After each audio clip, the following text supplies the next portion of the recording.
नमस्कार, वंदे भारत देख रहे हैं आप, आपके साथ मैं हूं आयुष सूर्यवंशी। कई अहम खबरों पर आज नजर होगी। छत्तीसगढ़ में दूसरे चरण की वोटिंग 17 नवंबर को होना है और चुनाव प्रचार क्लाइमैक्स पर है। प्रधानमंत्री नरेंद्र मोदी ने आज कई जगहों पर रैली की और सूबे की कांग्रेस सरकार को निशाने पर लिया। इस दौरान महादेव ऐप के जरिए कांग्रेस और मुख्यमंत्री पर प्रधानमंत्री ने बड़ा हमला बोला।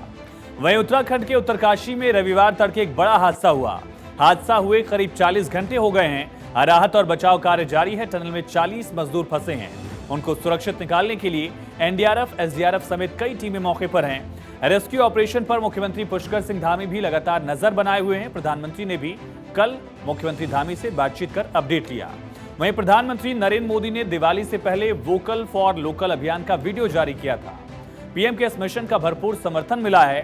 फेस्टिव सीजन में स्वदेशी सामानों की जबरदस्त बिक्री का अनुमान है, जो कोरोना काल के बाद व्यापारियों के लिए एक शुभ संकेत और बड़ा मौका माना जा रहा है।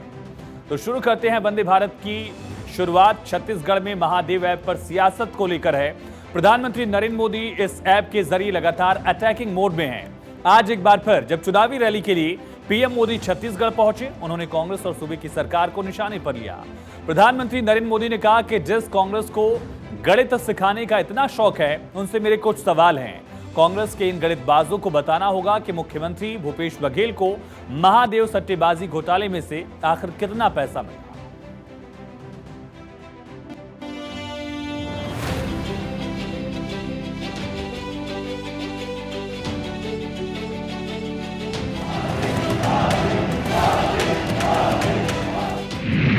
छत्तीसगढ़ की लड़ाई महादेव ऐप पर गरमाई।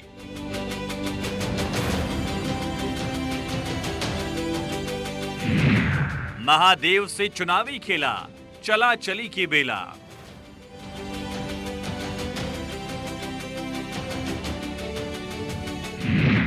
$508 करोड़ का बंटवारा दिल्ली दरबार तक पहुंचा।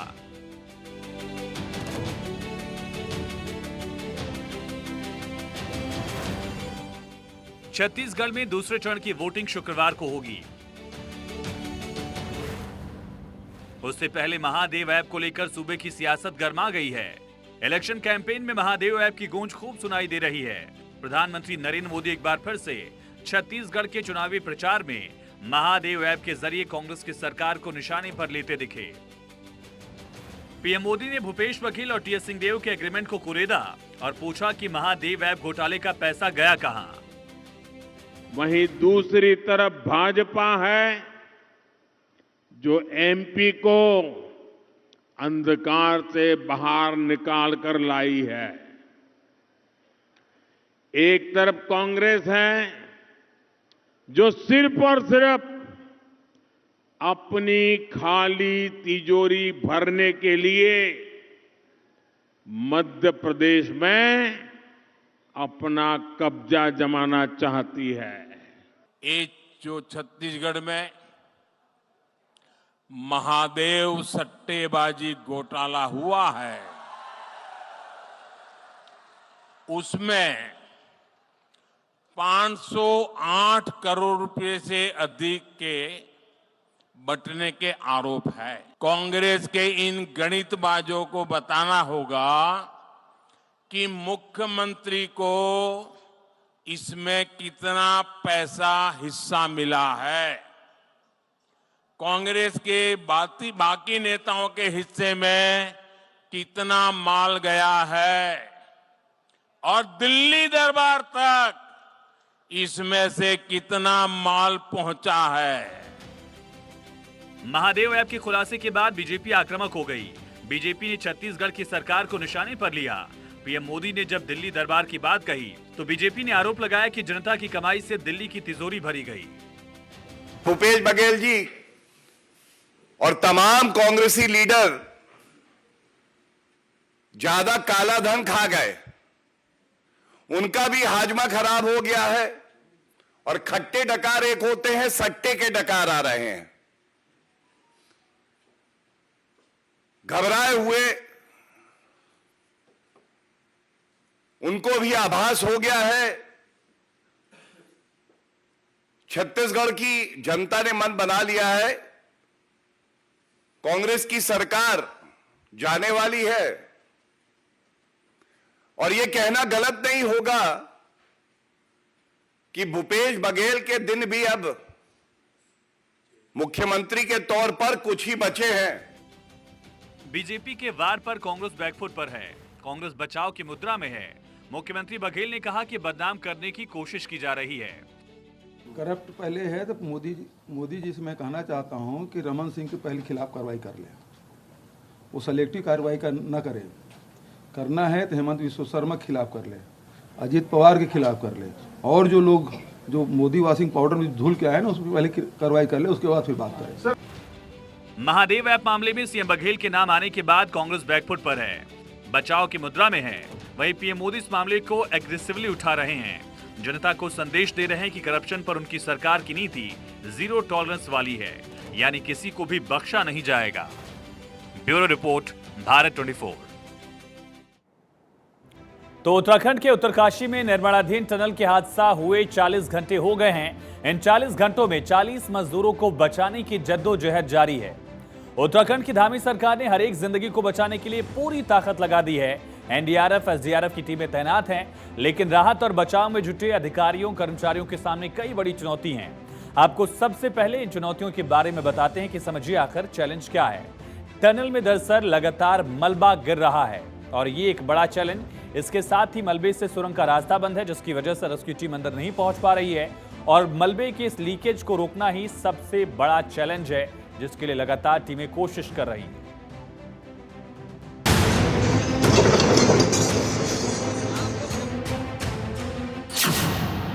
उत्तरकाशी में हादसा, निर्माणाधीन टनल टूटी। हादसे के कई घंटे बाद जिंदगी बचाने की जंग। मजदूरों को ऑक्सीजन, जारी है रेस्क्यू ऑपरेशन। उत्तरकाशी में जिंदगी बचाने की जंग जारी है। निर्माणाधीन टनल के धंसने से फंसे मजदूरों को सुरक्षित निकालने के लिए कोई कसर नहीं छोड़ा जा रहा है। पीने वाली पाइप के जरिए मजदूरों को ऑक्सीजन पहुंचाया जा रहा है। उत्तराखंड के मुख्यमंत्री हालात पर नजर बनाए हुए हैं। उन्होंने उत्तरकाशी पहुंचकर रेस्क्यू ऑपरेशन की समीक्षा भी की। सभी पारिवारिक जनों से भी उनको आश्वस्त करता हूं कि हमारा संपूर्ण प्रयास है कि जल्दी से जल्दी सबको बाहर निकाला जाए, स्थित आ जाए। और इसको लेकर राज्य की सरकार है या केंद्र की सरकार है, सभी गंभीर हैं। माननीय प्रधानमंत्री जी ने पूरी चिंता व्यक्त करी है और हर प्रकार का आश्वासन हमको दिया है। गृह मंत्री जी ने भी सारी टीमें वहां भेजी हैं। रेल मंत्री जी ने भी मुझसे दूरभाष पर भी बात की है सभी लोगों ने, और हर संभव सहायता का आश्वासन दिया है। उत्तरकाशी में हादसा रविवार की सुबह हुआ। ब्रह्मखाल यमुनोत्री राष्ट्रीय राजमार्ग पर सिलक्यारा में डंडाल गांव के बीच निर्माणाधीन सुरंग का एक हिस्सा अचानक टूट गया, जिससे उसमें काम करे करीब 40 मजदूर अंदर फंस गए। मजदूरों को निकालने के लिए एनडीआरएफ ने कमान संभाल ली है और लगातार राहत और बचाव का कार्य किया जा रहा है। हालांकि इस दौरान कई तरह की परेशानियों का सामना भी एनडीआरएफ की टीम कर रही है। एनडीआरएफ ने बताया कि सुरंग के मलबे गिर रहे हैं, जिस वजह से रेस्क्यू ऑपरेशन प्रभावित हो रहा है। देखिए, जो टनल का जो स्टार्टिंग पॉइंट से लेके 200 मीटर तक तो पूरा का पूरा बढ़िया से उसका प्लास्टर वगैरह होके एकदम सेट हो रखा है, लेकिन उसके आगे जो टनल का जो काम चल रहा है वहाँ पे भी प्लास्टर का काम नहीं हुआ है, जिस वजह से जो है वो अचानक से नीचे बैठ गया है। अभी जो मशीन जो लगी हुई हैं खुदाई करने के बाद जो एक्सकेवेशन का काम कर रही हैं, तो वो करते करते साथ ऊपर से मलबा भी गिर रहा है। ये समस्या थोड़ा हमें पैदा कर रहा है। मलबा थोड़ा सा गीला सा है, हैवी होकर नीचे धंस रहा है। सुरंग धंसने की जैसी खबर आई, धामी सरकार तुरंत एक्शन में आ गई। एक एक मजदूरों को बचाने की जद्दोजहद जारी है। टनल में ऑक्सीजन की व्यवस्था की गई। मलबा हटाने के लिए हैवी एक्सकेवेटर मशीनों का प्रयोग, पाइपलाइन के जरिए ऑक्सीजन की आपूर्ति, कंप्रेसर के जरिए दबाव बनाकर मजदूरों तक खाने के पैकेट भेजे गए। वॉकी टॉकी के थ्रू टनल में फंसे मजदूरों से संपर्क। प्रयास यही है कि जो अंदर लोग फंसे हैं उनको जल्दी से जल्दी बाहर निकाला जाए और उनको एयर सप्लाई की जा रही है। उनसे कम्युनिकेशन के प्रयास भी किए गए हैं, तो उम्मीद है कि जल्दी ही सबको सकुशल निकाल लिया जाएगा। स्थिति अभी ठीक है, जितने जो वर्कर हैं सारे सेफ हैं, करीब 40 अंदर हैं। उनको हम फूड भी दे रहे हैं, पानी भी पहुंचाया जा रहा है, उनसे हमारी बातें भी चल रही हैं। लेकिन अंदर का जो टेरेन है वो काफ़ी फ्रेजाइल है, बार बार गिरता जा रहा है। तो एक मेथड होता है शॉर्ट क्रीटिंग, उससे हम कंक्रीट को वहाँ पे स्प्रे करते हैं ताकि वो एरिया हार्डन हो जाए। उसके बाद हम वहाँ से एक्सक्यूएट करते हैं, सारा जो मलबा है उसको निकालने की कोशिश चल रही है। ये सुरंग चार धाम ऑल वेदर रोड परियोजना का हिस्सा है। इस सुरंग के बनने से उत्तरकाशी से यमुनोत्री धाम तक का सफर 26 किलोमीटर कम हो जाएगा। सुरंग के बन जाने से लोग किसी भी मौसम में आसानी से आ जा सकेंगे। सुरंग का 4 किलोमीटर का हिस्सा तैयार हो चुका है। पहले इस टनल का काम सितंबर 2023 में पूरा होना था, लेकिन प्रोजेक्ट में देरी हो गई। अब इसे मार्च 2024 तक पूरा करने का लक्ष्य रखा गया है। Bureau report, Bharat 24। अब आपको टनल के फंसे मजदूरों के बारे में बताते हैं कि आखिर किस राज्य के कितने मजदूर हैं। सबसे ज्यादा झारखंड के कुल 15 मजदूर यहां फंसे हैं। मुख्यमंत्री सोरेन ने चिंता भी जाहिर की ट्वीट करके। उत्तर प्रदेश के 8 मजदूर हैं, ओडिशा के 5, बिहार के भी 4 मजदूर इस टनल में फंसे हैं। बंगाल के 3 मजदूर, वहीं उत्तराखंड के भी 2 मजदूर हैं। असम के 2 मजदूर अंदर फंसे हुए हैं। हिमाचल प्रदेश का भी एक शख्स जो है इस टनल में फंसा है। सभी को निकालने की कवायद जारी है और साथ ही साथ इनसे कांटेक्ट भी लगातार किया जा रहा है। वहीं पीएम मोदी का मिशन एक बार फिर जन जन तक पहुंचा। प्रधानमंत्री Narendra Modi vocal for local का जो मंत्र उन्होंने दिया था, जिसे हिंदुस्तान की जनता ने आत्मसात किया और इस फेस्टिव सीजन में स्वदेशी सामानों या फिर कहें कि लोकल सामानों की जमकर खरीदारी की। इसका असर यह हुआ कि इस दिवाली चीन का दिवाला निकल गया।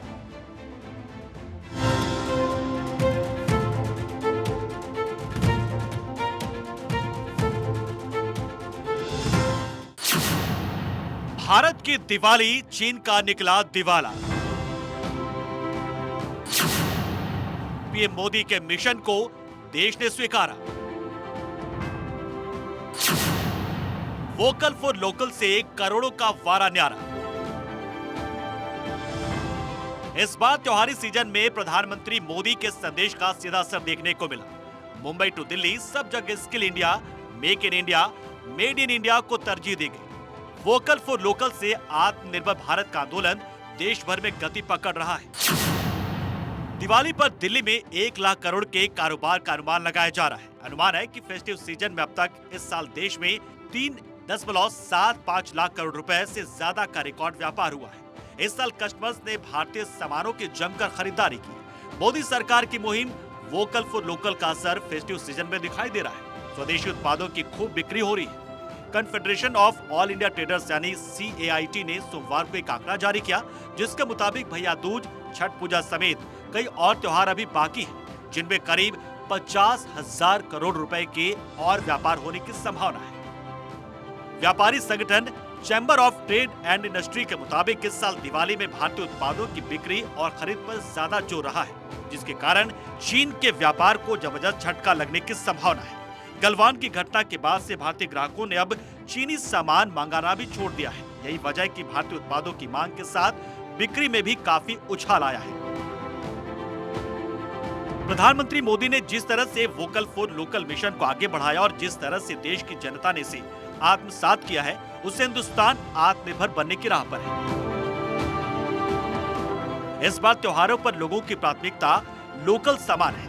लोग जब खरीदारी के लिए निकल रहे हैं, स्वदेशी उत्पादों को ज्यादा तवज्जो दे रहे हैं।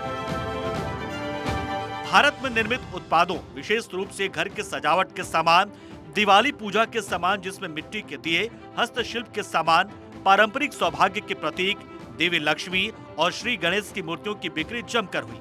वहीं इस बार दिल्ली के मशहूर भगीरथ प्लेस मार्केट में भी यहाँ की बनी लड़ियां, झालर और लाइटिंग के सामानों की बिक्री में जबरदस्त उछाल देखा गया है। देश में देसी ट्रेंड का जलवा है। आर्थिक मोर्चे पर कई दिक्कतों का सामना कर रहे चीन को 1 लाख करोड़ रुपए की चपत लगने का अनुमान है और इसकी वजह है vocal for local. Bureau report, Bharat 24।